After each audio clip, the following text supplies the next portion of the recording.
오늘 주시는 하나님의 말씀 느헤미야 2장 17절에서 20절 함께 읽도록 합니다. 후에 그들에게 이르기를 우리가 당한 공경은 너희도 보고 있는 바라.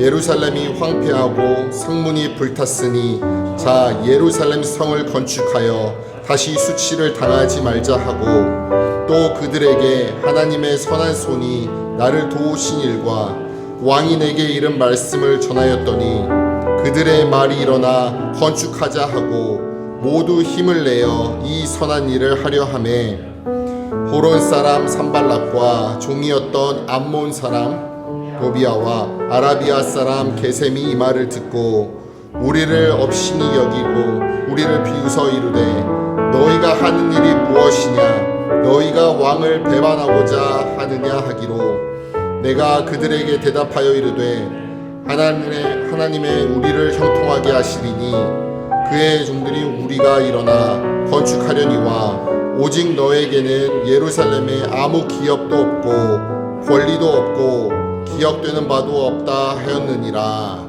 아멘. 지난주부터 다시 시작하시는 하나님이란 주제를 가지고 시리즈로 말씀을 나누고 있습니다. 오늘은 그 두 번째 주일로 무너진 자리를 재건하시는 하나님이란 제목으로 말씀을 나누고자 합니다. 혹시 지난주 자메이카를 휩쓸었던 태풍 멜리사 소식을 들으셨는지요? 최고 풍속 약 297km 강력한 바람과 폭우가 섬 전체를 휩쓸었습니다. 2023년도에 괌을 덮쳤던 태풍 마와르가 최대 풍속 225km였으니 그것보다도 약 75km 더 센 태풍이었습니다. 무시무시한 태풍이었죠. 자메이카 정부는 나라 전체를 재난지역으로 선포했고 공식적으로 확인된 사망자만 오늘 기준 50명입니다. 수십만 가구가 전기를 잃고 수많은 지붕과 건물들이 파괴되었습니다. 여러분들 보시는 것처럼 130개 이상의 도로가 나무와 전선으로 막혀 고립된 지역이 생겼습니다. 그 에너지 장관의 이야기에 따르면 약 70%의 가정이 지금 정전이 되었다고 합니다. 위성 사진을 보면 많은 숲들과 집들이 완전히 파괴되어서 그 형체를 알아볼 수가 없을 정도입니다. 뉴스를 보니 많은 이들이 길거리에 나와서 가족들을 찾고 있습니다. 애 어른 할 거 없이 가족을 잃어버린 가정들이 가족을 찾고 있습니다. 그리고 어떤 사람들은 그냥 정신이 나간 채로 멍하니 쳐다보고만 있습니다. 그런 모습 여러분들도 뉴스에서 보셨을 것 같습니다. 이처럼 태풍이 휩쓸고 간 자리는 삶의 터전이 사라지고 사람들 마음도 함께 무너집니다. 오늘 본문 속 느헤미야도 그런 도시 예루살렘을 보며 깊이 탄식했습니다. 그는 페르시아 왕국에서 술관원으로 편한 삶을 살고 있었습니다. 그런데 예루살렘이 무너지고 성벽이 무너지고 백성들이 수치 속에 살고 있다는 그 이야기를 듣자 앉아서 울며 금식하며 하나님께 기도했습니다. 오늘 이 말씀을 통해 무너짐 앞에서 하나님의 사람들은 어떻게 반응을 하는가, 그리고 하나님께서는 이 무너진 자리를 어떻게 재건을 하시는지, 그리고 우리는 어떠한 믿음과 태도를 갖고 살아가야 하는지에 대해서 좀 나눠보고자 합니다. 예루살렘 성벽이 무너졌던 것은 단순한 전쟁의 결과는 아니었습니다. 물론 성벽이 무너진 것 자체는 전쟁의 결과였지만 하나님의 백성이 언약을 어기고 불순종하고 우상을 섬긴 것에 대한 하나님의 심판이었습니다. 기원전 582년 바벨론 왕 느부갓셀이 예루살렘을 침공했을 때 성전과 성벽이 무너졌습니다. 그리고 성문이 불타버리고 이는 유다 왕국의 멸망과 동시에 하나님과의 관계가 깨어졌음을 보여줬습니다. 이 성벽이라는 것은 단순히 그냥 보호망이 아니었습니다. 하나님이 백성을 보호하고 신앙적인 정체성을 가진 그런 울타리였기 때문에 그 붕괴는 사실 공동체의 영적 기반이 무너졌다는 것을 뜻했습니다. 따라서 이 느헤미야가 복원하려고 했던 이 성벽은 단순한 성벽이 아니라 하나님과의 그 관계를 회복하려는 그러한 모습으로 볼 수가 있었습니다. 다시 본문으로 돌아와서 느헤미야가 페르시아 수산성에서 들은 이 고향 소식은 참으로 절망적이었습니다. 1장 3절을 보니까 1장 3절에 이렇게 나와 있습니다. 성읍이 무너지고 성문은 불탔다. 이 보고를 듣자 그는 왕궁의 안전한 자리에서 눈물을 흘리고 금식하며 하나님께 기도했습니다. 많은 이들은 멀리 떨어진 나라의 재난 소식을 듣고 참 안 됐구나 그렇게 스쳐갔을지 모르겠지만 느헤미야에게는 그 일이 자신의 일이었습니다.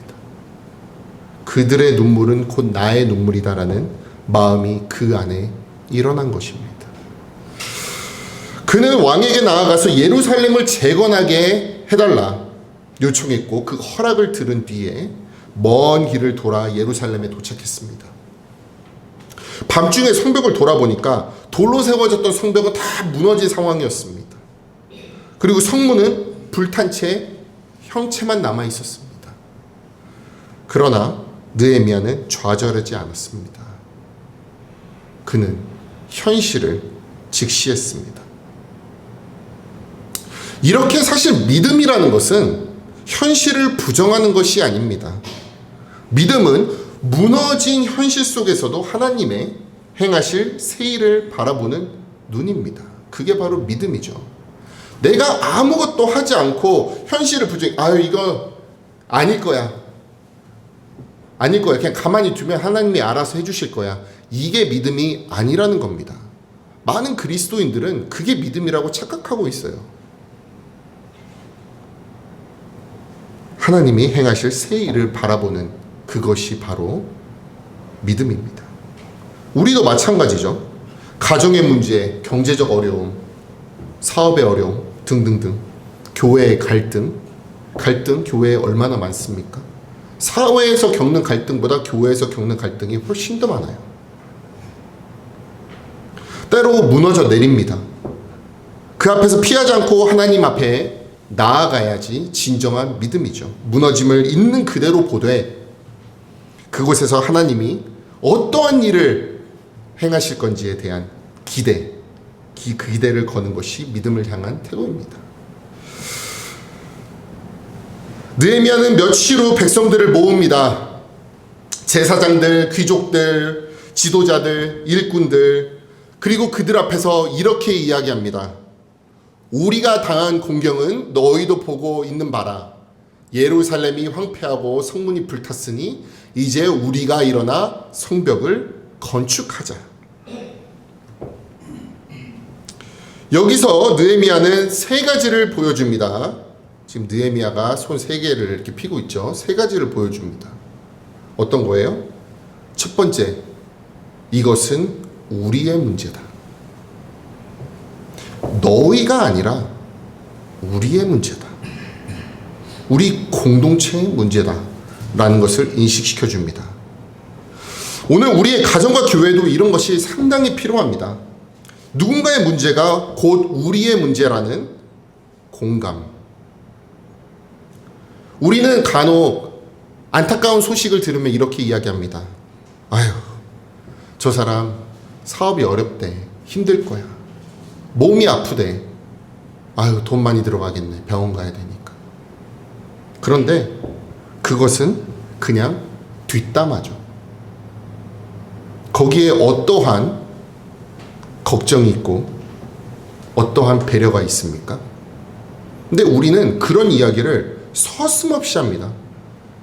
그냥 그게 무슨 큰 도움이나 될 것처럼 그 사람이 없는 자리에서 이야기하곤 합니다. 혹은 그 사람이 있는 자리에서도 아이고 얼마나 힘들겠어.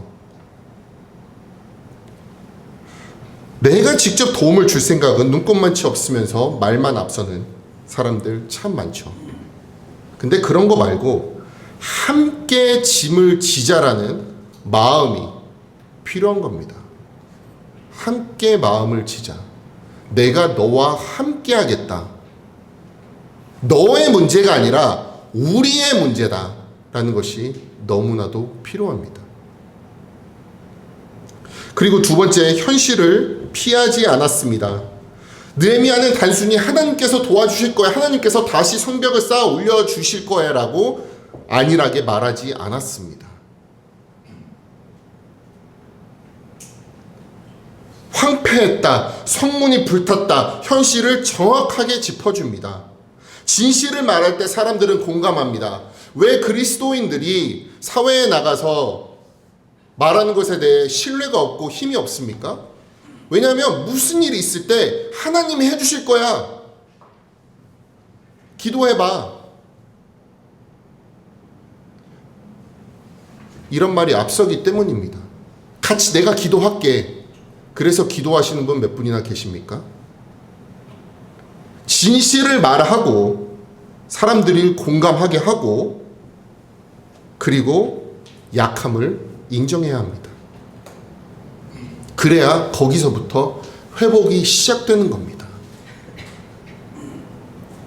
제 친구는 몸이 안 좋다고 합니다. 맨날 안 좋대요. 어디가 아프대요. 그런데 자기는 병이 없다고 합니다.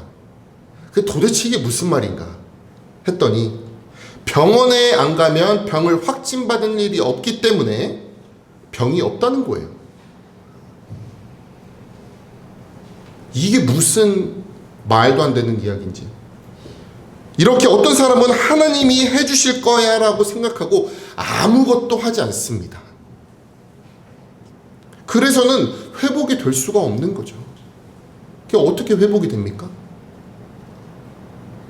내가 먼저 나의 나약함을 고백하고 하나님께로 나아가야 됩니다. 단순히 있는 자리에서 아예 몰라 하나님이 해주시겠지. 너무나도 이기적인 행동이 아닐 수 없습니다. 그리고 세 번째로 마지막으로 이렇게 이야기했습니다. 비전을 제공했습니다. 그는 비전을 제시합니다. 다시는 수치를 당하지 않게 성벽을 쌓자. 이 성벽은 아까도 말씀드린 것처럼 단순한 그냥 성벽이 아니었습니다. 단순히 우리를 그냥 보호하고자 하는 성벽이 아니었습니다. 그것은 정체성, 보호, 신앙의 상징이었습니다. 성벽을 세우는 것은 하나님의 이름을 회복하는 것이었고, 느헤미야는 왕에게 허락을 받은 이야기와 하나님의 손이 함께했다는 간증을 덧붙입니다. 단지 느헤미야의 개인적인 비전이 아니라 하나님의 백성을 위해 준비하신 큰 그림이라는 것을 알려줍니다. 백성들은 그 말을 듣고 한 목소리로 외칩니다. 우리가 일어나서 건축하자. 히브리어 원문으로는 쿰 니브네라고 합니다. 쿰 니브네. 쿰이란 뜻은 일어나다라는 뜻이고, 니브네는 우리가 건축하자라는 뜻입니다. 그러니까 일어나서 우리가 건축하자라는 뜻입니다. 우리가 다시 세우자. 그들의 마음에 불이 붙었습니다. 한 사람의 믿음과 비전이 공동체 전체를 움직인 것입니다. 우리도 한번 크게 한번 외쳐볼까요? 쿰 니브네. 네, 아침을 안 드시고 오셨죠? 네, 목소리 좀 작은데 다시 한번 외쳐볼게요. 쿰 니브네. 이게 일어나 건축하자는 뜻입니다. 무너진 가정을, 흩어진 마음을, 상처 입은 관계를 다시 세우기 위해 쿰 니브네 해야 되는 겁니다. 쿰 니브네. 가만히 있으면 우리는 해결할 방법이 없다는 것을 알아야 됩니다. 가만히 있어서 지금까지 해결된 일이 있습니까? 쿰 니브네 기억하시기 바랍니다. 하나님의 일을 시작할 때 항상 반대와 조롱이 따라옵니다. 이 세상에서 또는 우리 마음속에서. 하여튼 요즘 제가 아주 비난, 조롱 아니면 반대와 싸우느라 정신이 없습니다. 뭘 하나 하려고 하면, 그러니까 예를 들어 어떠한 예배, 뭐 캠퍼스에서 예배를 드린다, 아니면 캠퍼스에서 준비하고 있는 내년 집회, 뭔가를 하려고 하면 꼭 누군가는 와서 태클을 걸고 옆에 와서 이야기를 합니다. 그게 학생이 될 수도 있고 학교 관계자가 될 수도 있고. 가만히 있으면 되는데 이 사람들은 항상 방해를 합니다. 사람들이 아니죠. 사탄이죠. 산발랏, 도비야, 게셈이라는 지도자들은 느헤미야와 백성을 비웃습니다. 도대체 뭘 하려고 하는 거냐 네가? 왕을 배반하려는 거냐? 그리고 4장 3절에 보니까 저 여우도 올라가면 성벽이 무너질 것이다 라는 말을 합니다. 이거는 그때 당시에 아주 모욕적인 표현이었습니다. 그런데 느헤미야는 절대 흔들리지 않았어요. 그리고 세 사람 앞에서 이렇게 선언을 합니다. 하늘의 하나님이 우리를 형통케 하시리라. 우리는 그의 종으로 일어나 건축할 것이다. 너희는 예루살렘이 아무런 지분도 권리도 명분도 없다. 이렇게 고백을 합니다. 느헤미야의 확신은 왕의 허락이나 사람들의 지지에서 나온 것이 아니었습니다. 그는 하늘의 하나님을 바라보았습니다. 하나님께서 우리를 형통케 하실 거다. 오늘 우리도 그러한 고백이 필요합니다. 무너진 결혼 생활을 다시 세울 때, 무너진 부모와 자식 관계를 다시 세울 때, 무너진 친구와의 관계를 다시 세울 때, 삶의 허리케인 속에서 우리 스스로를 다시 세울 때, 주변 사람들은 그게 될까? 라고 생각할 수도 있습니다. 그리고 그게 될까? 라고 여러분들에게 이야기할 수도 있습니다. 요즘 사람들은 너무 냉소적입니다.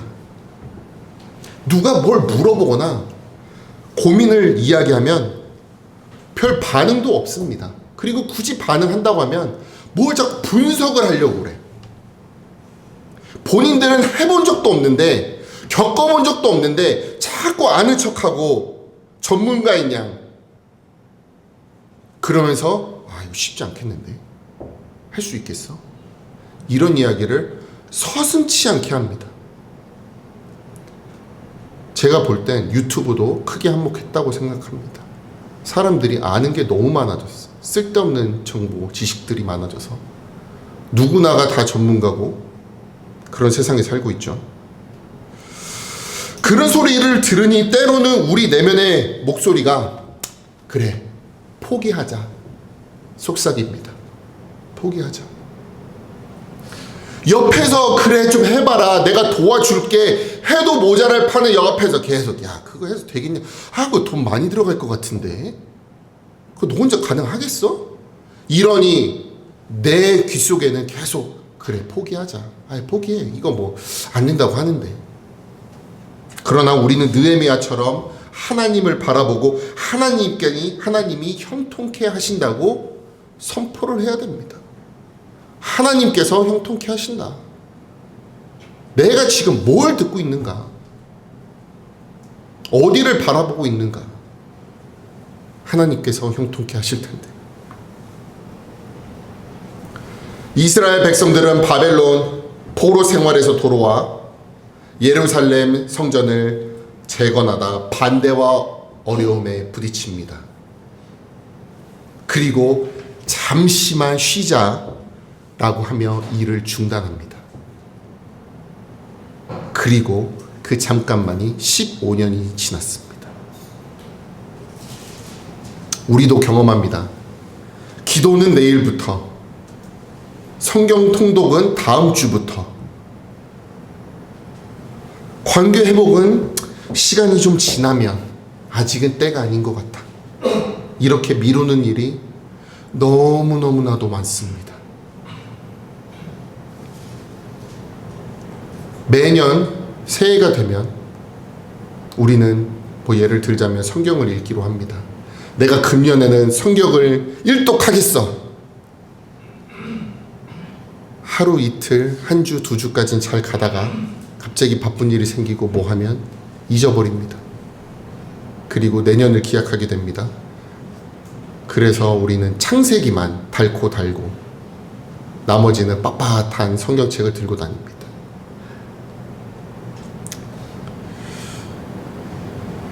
제가 필요하면 제가 사용하는 어플이 있는데 알려드리겠습니다.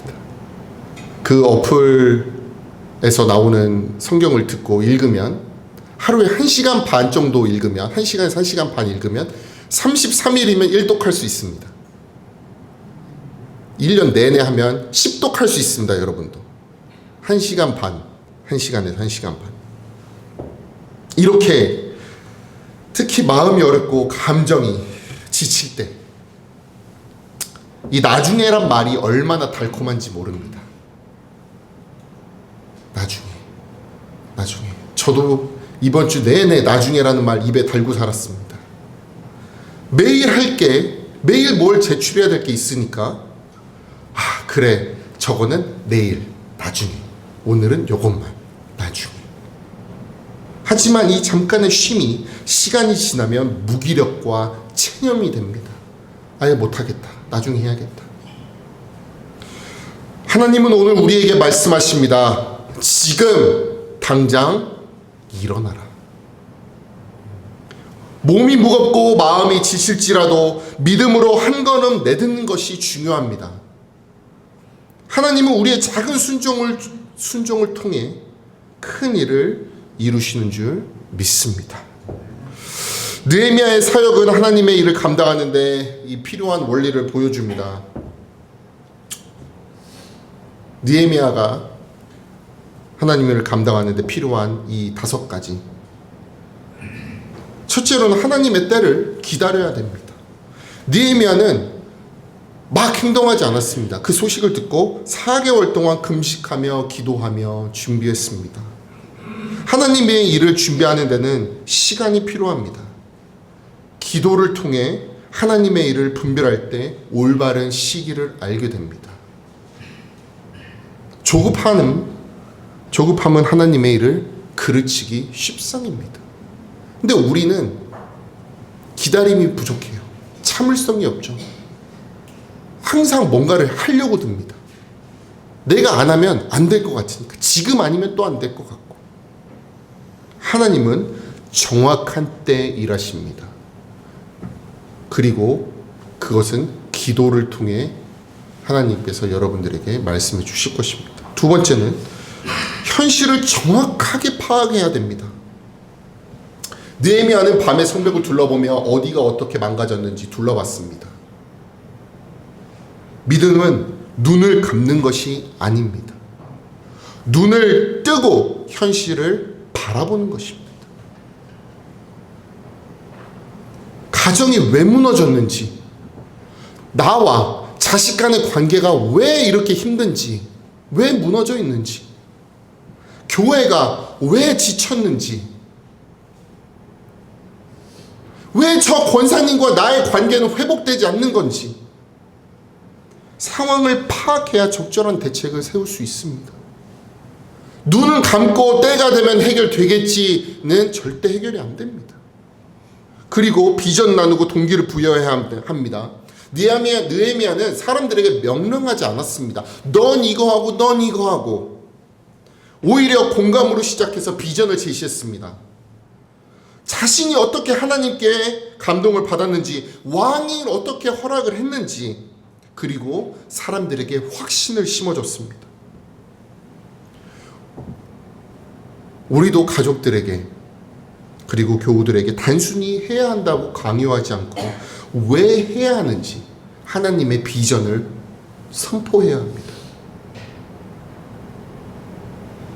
저도 반성할 일이 참 많이 있었습니다. 이번 주에. 학생들과 예배를 준비하며 그 다음에 다음 달에 내년 2월 달에 있을 연합 집회를 준비하며 제가 분명히 이야기를 했는데 이 학생들은 딴 얘기를 하고 있고 지금 진행이 안 되는 거예요. 그러니까 여기서 학생들이라고 하지만 캠퍼스 처치이기 때문에 우리 세팅으로 보면 성도님들입니다. 못 따라오는 거예요. 아, 왜 못 따라오지? 내가 똑같은 얘기를 몇 번이나 하는데? 그래서 제가 답답한 마음에 한 명 한 명한테 할 일을 주어줬습니다. 넌 이거 하고, 넌 이거 하고, 넌 이거 하고. 그러자 어떤 일이 벌어졌습니까? 일단 학생들은 왜 내가 이거를 해야 되는지를 몰라요. 그리고 두 번째, 누구나 시키는 일은 하기 싫습니다. 제가 오늘 아침에 저희 아이들에게 강아지 산책을 좀 시키라고 했어요. 매일 아침 제가 새벽마다 시킵니다. 근데 오늘은 제가 교회를 일찍 나가봐야 되니 네가 해라 좀. 그런데 그게 공감이 안 됐던 거예요. 왜 내가 해야 되지 지금? 맨날 아빠가 하는데 왜 내가 해야 되지? 이 아이들에게 충분한 설명, 공감을 이끌어내지 못했고 비전을 제시하지 못했습니다. 그러니까 어떻게 돼요? 아침부터 입이 이만큼 나왔어요.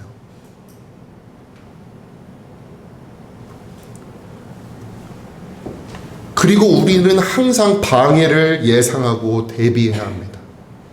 하나님의 일을 하면 반드시 방해가 있습니다.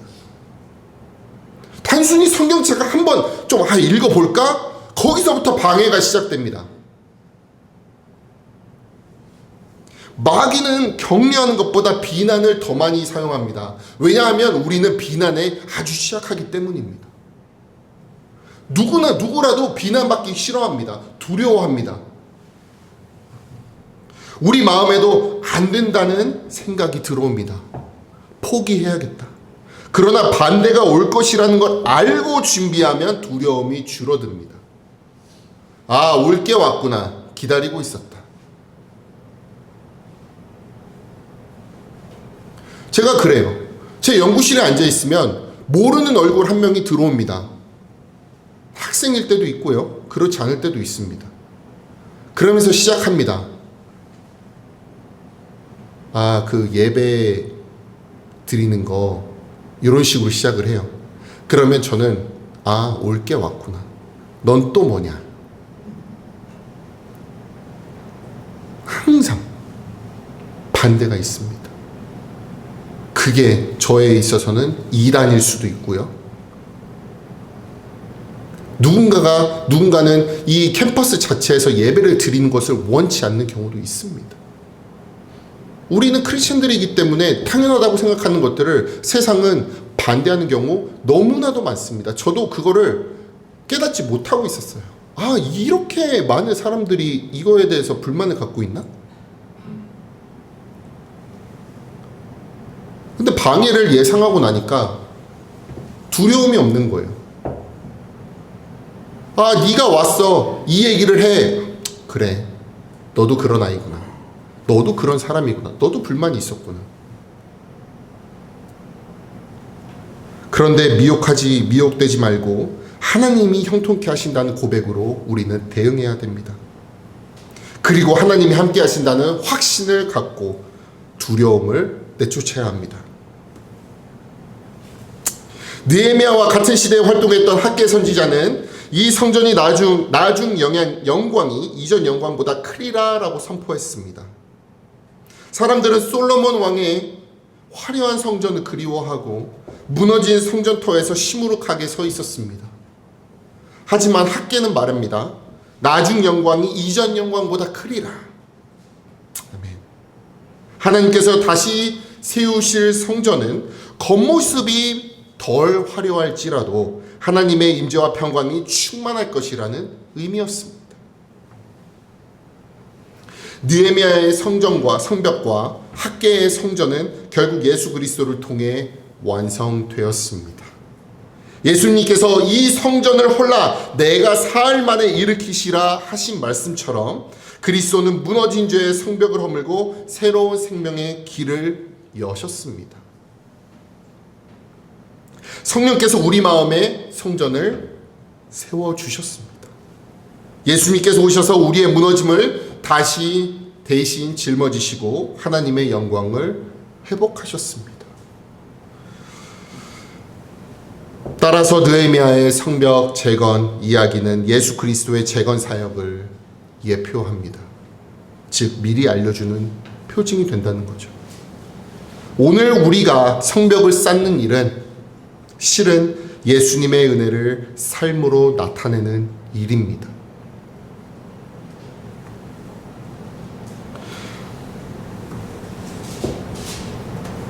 기도는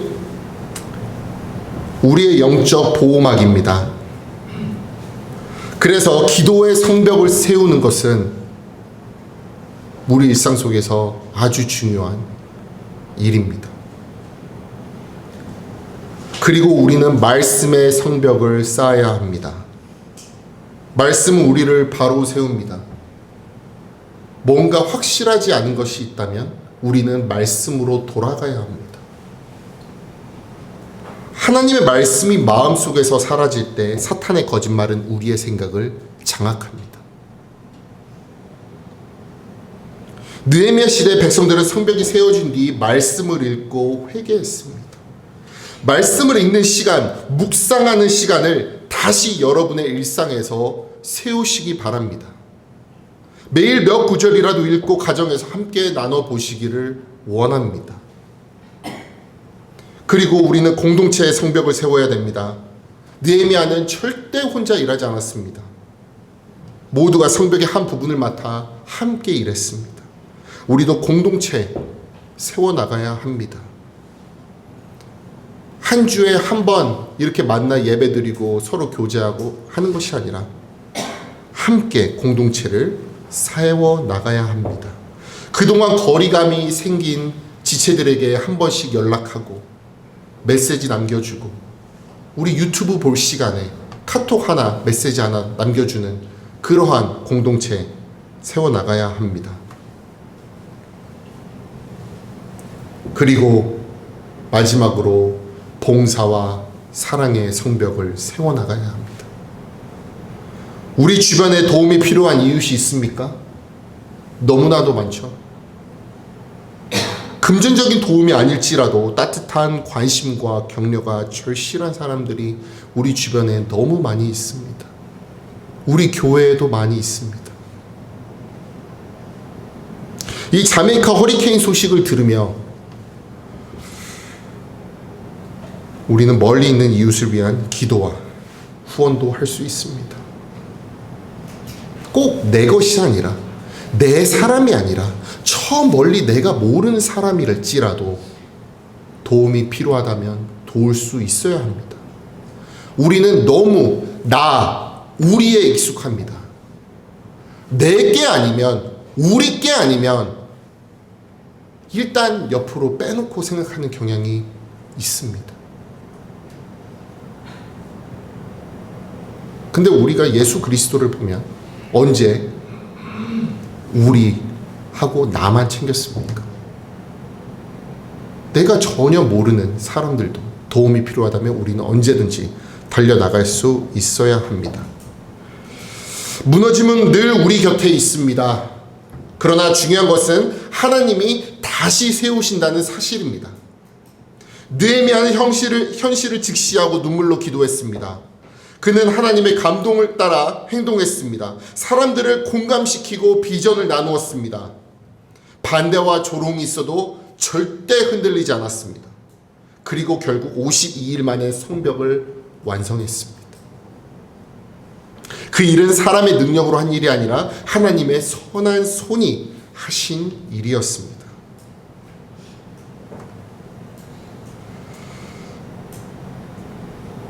마무리하겠습니다. 우리도 마찬가지입니다. 어쩌면 여러분은 나는 너무 지쳤습니다. 다시 시작할 힘이 없습니다. 라고 느낄지 모르겠습니다. 그러나 하나님은 약속하십니다. 하늘의 하나님이 너희를 형통케 하시리라. 이 약속 붙드시기 바랍니다. 오늘 이 말씀을 들으며 마음에 떠오르는 무너진 곳이 있습니까? 믿음, 가정, 사업체, 회사, 사람들과의 관계, 건강. 잠시 눈을 감고 하나님께 묵상해 보시기 바랍니다.